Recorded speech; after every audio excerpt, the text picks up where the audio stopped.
주린이들도 이해할 수 있도록 쉽게 설명해 주시는 분입니다.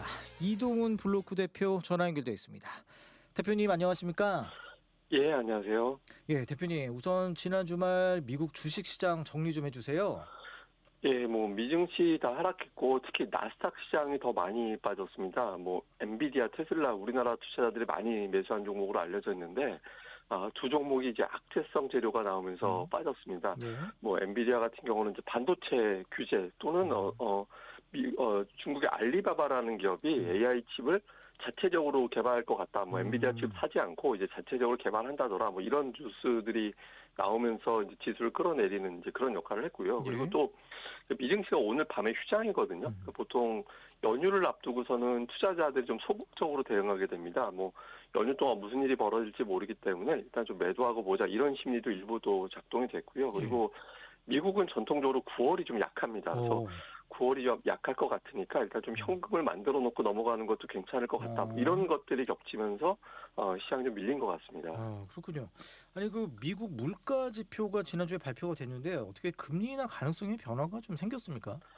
예, 예상치하고 모든 지표가 다 똑 떨어지게 나왔습니다. 그러니까 얘가 전년 대비, 전월 대비, 그다음에 소비 증가, 소득 증가 이런 비율이 0.1%포인트 오차도 없이 그냥 예상치 그대로 나왔거든요. 예.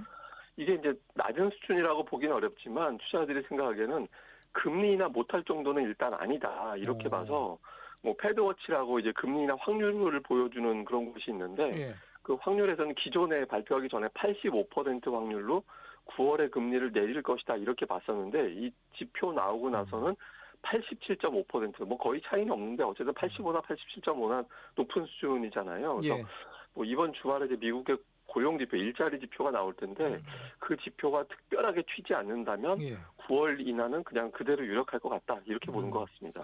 아니 근데 대표님 그 금리 인하하면 이 주식시장에서는 호재거리잖아요. 돈이 풀리니까. 근데 전문가들 사이에서는 금리 인하가 곧 경제 활성화는 좀 아니다. 아무래도 좀 금리 인하가 되면 달러가 약세가 될 것이고 그러면 이제 환차선이 생기게 될 테고 이런 주장에 대해서는 어떻게 보세요? 예, 근데 이제 보통 금리 인하는 그 시점이 언제냐에 따라서 주식시장의 변수가 되는 걸로 봐야 되는데요. 그러니까 어떤 큰 변수보다는 환경이 어떤 환경에서 하느냐. 예를 들어서 우리가 코로나 때 금리 인하했잖아요. 그때 금리 인하는 경기가 무조건 나빠지는 시기. 그러니까 무조건 나빠졌을 때 금리 인하를 한 거였거든요. 그래서 주식시장에는 그런 외부 변수보다 지금 당장 그 경기가 나빠졌다라는 쪽으로 반응을 먼저 하기 때문에 그런 시기에선 주식시장이 하락하고요. 근데 지금 같은 경우는 미국의 성장률이 연율 기준으로 3%대 나오거든요. 그러니까 예방적인 차원에서 그러니까 그 경기가 나빠지지 않도록 막아내는 차원에서 금리 인하하는 거라서 보통 이런 경우에 금리 인하할 때는 주식시장에는 호재로 작동을 하게 됩니다. 그럼 이제 환차손 이런 걱정은 없는 거예요, 그러면?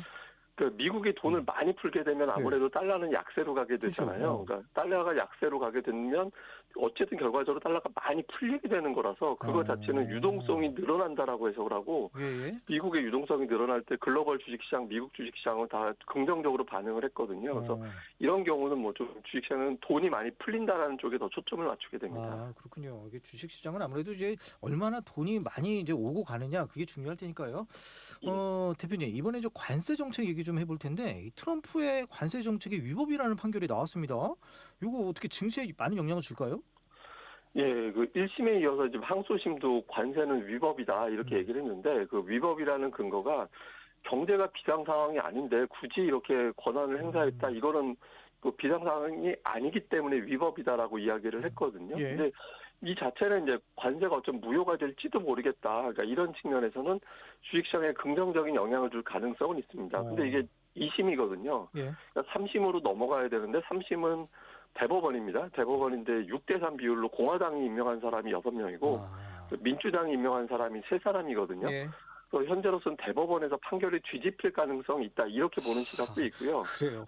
예, 근데 이제 다만 공화당 임명한 6명 중에서 2명이 가끔 중도적인 판결을 내린다라는 거예요. 그래서 지금은 상황이 어떻게 될지 알 수는 없고 또 이게 또 판결하고 하는데 시간 오래 걸리잖아요. 그래서 지금으로서는 긍부정적인 요인보다는 최종 판결까지는 봐야 된다라고 봐서 주식시장에 미치는 영향은 현재로서는 거의 없다 이렇게 봐야겠습니다. 그렇군요. 이게 나중 얘기가 되겠네요. 이게 3심까지 가려면 최종심까지 가려면 근데 그 뒤집으려면 그때 가서 뒤집는 것도 참 무서울 것 같아요, 그죠? 이게 지금 현재로서는 이제 뭐 미국에서는 당연히 대법원에서는 이게 뒤집힌다라고 보는 것 같긴 한데 앞서 말씀드린 대로 두 명이 중도적 판결을 가끔 하는 게 아니라 좀 자주 하는 판사로 알려져서 이게 트럼프도 지금 예. 장담을 못한다 이런 이야기는 있습니다. 그래요. 저 이번에 반도체 관련된 얘기 좀 하고 싶은데요. 그 주말 사이에 반도체 관련된 악재가 많았다. 이거 어떤 내용입니까?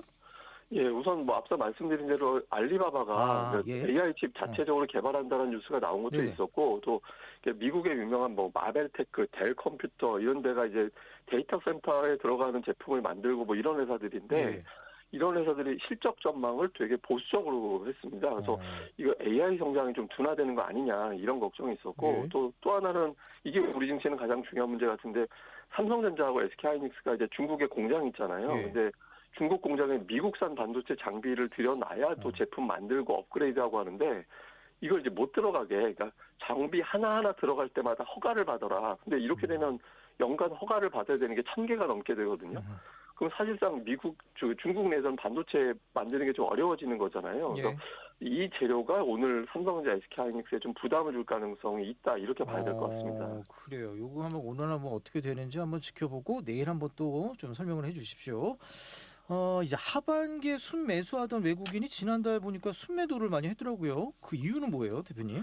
예, 일단 1조 6천억 원 정도 순매도했는데 근데 이 중에서 삼성전자 1조 원 팔았고요. 그리고 네이버 7,400억 정도 팔아서 두 종목 매도한 금액이 이 정도고 근데 그 외에 뭐 조선이나 방산, 뭐 우리가 보통 조방원이라고 하는 종목군들은 골라서 매도했습니다. 그러니까 뭐 한 업종을 집중적으로 다 판 게 아니라 업종 내에서 뭐 이건 사고 저건 사고 이렇게 해서 보통 이럴 때는 외국인이 어떤 의도를 갖고 있다라기보다는 소극적으로 대응한 한 달이었다 이렇게 보는 게 조금 더 합리적이거든요. 그래서 보통 8월에는 외국인들이 휴가를 가고 휴가를 갔다 와서 뭐 포트폴리오를 재편한다고 하는데 이제 기존에 갖고 있던 종목을 팔고 새롭게 이제 편입하고 이런 과정에서 먼저 매도부터 시작하거든요. 그래서 아마 뭐 특별하게 변화보다는 일단 이제 숨고르기 휴가 갔다 오고 나서 포트폴리오 재편에 따른 어떤 숨고르기 이 정도로 해석하는 게 현재까지는 타당해 보입니다.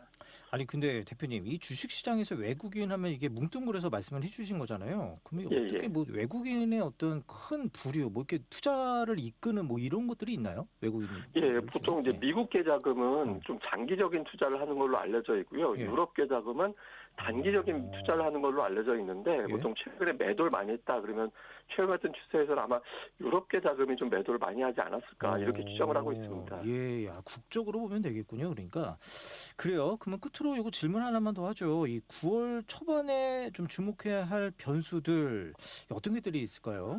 예, 당장 오늘 반도체주 반응하는 거 좀 봐야 될 거고요. 그다음에 9월에 정기국회 시작되는데 여기서 이제 상법 개정, 잔화주를 소각하라 이런 어떤 상법 개정이 통과가 된다라면 더 주식시장에 긍정적인 영향을 줄 수 있습니다. 그러니까 이 점 봐야 되고, 그다음에 이제 주말에 미국 고용지표가 어떻게 나오느냐에 따라서 9월 금리 인하 결정됐거든요. 그래서 이 세 가지 잘 살펴보는 게 중요할 것 같습니다. 알겠습니다. 오늘 여기까지 말씀 듣도록 하겠습니다.